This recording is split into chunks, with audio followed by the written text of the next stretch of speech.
There's lots of choices to buy coffee from lots of different people, and we could buy the cheapest coffee, but we didn't want to do that.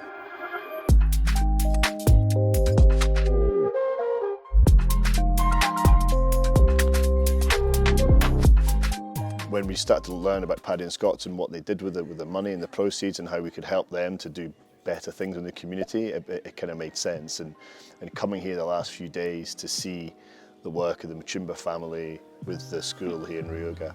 We buy lunchbox coffee at a very basic level, which funds these guys who are having lunch today over there. We know the money that the Machimba family make, they use to make these schools a better place.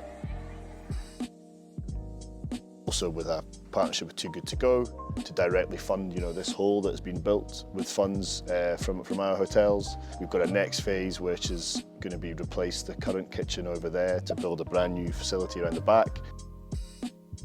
We used to sell and serve a very anonymous coffee from a supplier that the guests didn't really like. Now we serve coffee that our guests enjoy, our team enjoy, but we can also tell the story about what we're doing and allow us to actually make a difference rather than just seeing it as a transactional relationship. And Tegan, what are your highlights? The coffee farm, seeing how it's made, the Machamba family being super sweet and welcoming to us, and the girls at the boarding school, they were really sweet and really amazing girls. I've enjoyed being with them.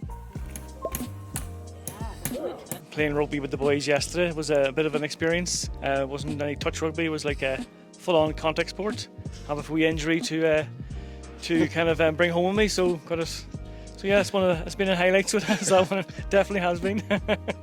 It's important for us to invest like a specific project, rather than putting it into a large pot. But this, we can really see projects, see what it's done, see the benefit it has with the kids, with the school, with the community, and we can be involved in that process as well. And because we were obviously hoteliers, and food and beverage is what I do, to be able to give them a new kitchen, which they can then produce the food in a much safer, cleaner environment for the kids.